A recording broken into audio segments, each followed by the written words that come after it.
Hey, what's up everybody? GameDad here, coming at you guys with a brand new game review. This time it is Marvel's Spider-Man. This game, oh man, this game is awesome. So, we're not gonna waste any more time. Let's just dive right in and check out what this game has to offer for everybody. So here we have Marvel's Spider-Man. Nice, very simplistic cover, but I think it makes a nice bold statement. Got Spider-Man web slinging in that awesome, awesome pose right there. Turn it over, and you get some of the in-game artwork and a little description of the game on there, just like you would expect. And then when you open it up, feel free if you guys want. There's a code right there for the Marvel Unlimited subscription. Gives you first month free on that subscription. Now, I'm not really into comics or anything like that, so by all means, have at it. And then right here you can see nice, again, simplistic design. You just got his logo. And what's actually kind of cool about this is it comes with a reversible cover. So you can see that cover going on right there. So you have the standard cover on this side, and then you can flip it over and you get this awesome additional artwork to go with. Okay, so now we are going to go ahead and take a look at some of the game footage. So, come along. Alright, so here is the start of the gameplay footage for Marvel Spider-Man, and as you can see I already have one of the different suits here in this bit of the footage, and that is because this is partway through the playthrough I did of the game on Twitch. Now I gotta say, and I mentioned it several times in my Twitch playthrough, this game, it flows so nice, and the only game that I remember flowing like this, like the only Spider-Man game, was actually Spider-Man 2 on the PS2. That game was just as fun, but this one added so much more to it. I mean, with all the different collectibles, the way they do the combat, the way they do, you know, your spidey sense to alert you of things that are coming. I mean, just everything about this game, it just drew me in so much, and I just had such a blast playing it. And yeah, I mean, it was overall just a really great game. Now, obviously, one of the big aspects of this game is combat, and as you can see here, I mean, combat, it looks like they really took the time to really nail down what it would be like to fight as Spider-Man.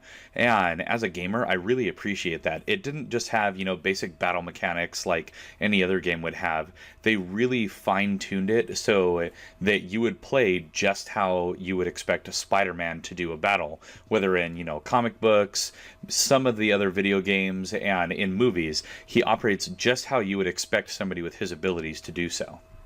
One of the really great aspects of this combat system is as you progress through the game, you learn new techniques, you gain new abilities, and you get like new weaponry and gadgets and things to enhance the overall gameplay experience, especially when you get to some of the bigger battles where you just have a lot of different enemies coming at you, and also whenever you're taking on some of the more difficult bosses and you need that extra edge to really help you fine-tune your battling skills. Another huge aspect to this game is the Overworld map. I mean, this is how you navigate to anywhere that you need to go. Whether you want to just figure out where you want to go next, whether you want to see, okay, you know, how many more demon hideouts are there, or how many more collectibles are there in each of the different districts, this is the place that you would go to do it. And in addition to that, it's where you also get to really customize what your suit options are. You get to go in and decide, you know, which costume you want to wear, what kind of a special suit ability will that costume have, and you also get to go through and decide what kind of extra, like, you know, special powers is Spider-Man going to have in the game. Now, while this game really does have a good story to it, in my opinion, I think the biggest aspect of the game that really helped to draw me in was all the different things you can do and collect. As you can see here, this is the costume collect screen. At this point in my playthrough, I hadn't actually collected all of the different suits yet, but you can see I do have a good chunk of them.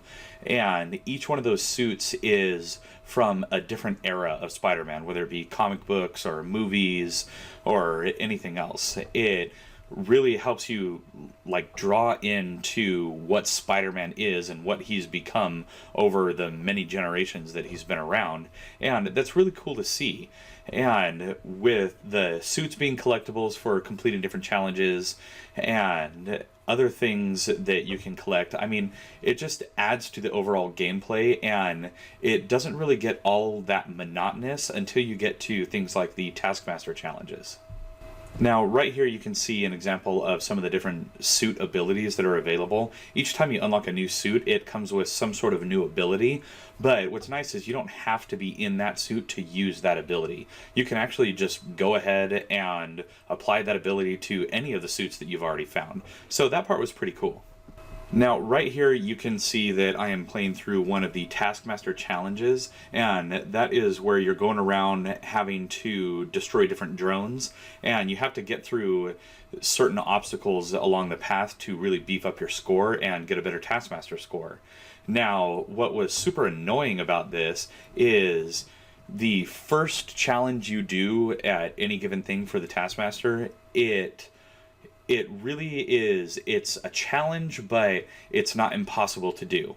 When you try to go for the next little step up, it gets exponentially more difficult. And then when you try to actually, fully complete one of the challenges, some of them were okay, but there was a few of those drone ones, man, I just ended up giving up on it because they were just so extremely difficult, and it felt like it wasn't really adding anything to the overall gameplay. In fact, I felt like, in my opinion, it was taking away from that overall gameplay. And when it gets so frustrating to try and complete something just right, and then you have some sort of stupid camera angle mess you up or something like that, it's really disheartening, and it really takes away from the game overall. So there were definitely a lot of these challenges that I did not end up completing, but I did go through and complete the majority of them, so I was able to really experience what the game had to offer from that aspect. Now, another big part of what I would call the collectible system in this game is the tasks that you have when you have to go take care of different crimes that are happening. So these are usually like car chases or shootouts or robberies, things like that. But what's nice about them is it really helps you to develop your overall combat skills and really learn how to use Spider-Man as a playable character. So it was cool to be able to go through and have, you get a little bit of variety with them, but to just have so many of them available. And it's kind of nice. Each time you take one of these crime events out, it's just, one more little check off that you get on your overall completion of the game. And it's an actual tangible way that you can see that you are progressing through the game, even if it's not part of the main storyline. So I really enjoyed doing a lot of these crime fights. I mean, there was some where I just wasn't blocking right, I wasn't doing the combat moves correctly, and I mean, you could tell in my playthrough that, man, I would just get bogged down by guys, and all of a sudden I was just dead in an instant. So that part wasn't fun when sometimes that would happen, but it forced me to get better at controlling the character. And in doing so, you learn how to do different combos and techniques, and once you start building up your little meter, it allows you to actually heal mid-battle. So that became super handy throughout the majority of the game. There were definitely times where the game kind of felt like a collectathon. As you would progress, all of a sudden it would add just a whole slew of new things to the map. But honestly, I like that in a game. I don't like to be completely overwhelmed, but it really felt like they had a good ratio of collectibles to storyline in the game, which was awesome. Now, whether you guys want to just upgrade stuff, whether you want to go on a collectathon, or whether you just want to web sling all the way through New York City, this game has got you covered. Now, even though it takes place in the same Marvel universe, there are no spoilers for anybody who is a fan of the Marvel Cinematic Universe.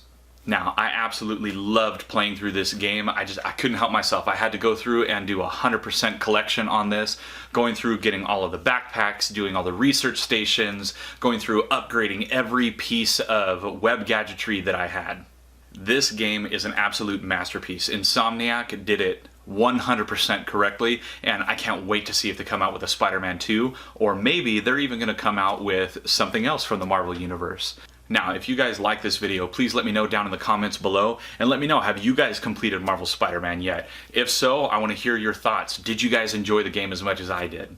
After checking out that comment section, be sure to hit those like and subscribe buttons, and also hit that notification bell so that you get alerted every time I got a brand new video coming out. Now, as always, I'm GameDad. I thank you guys for watching, and I'll catch you later.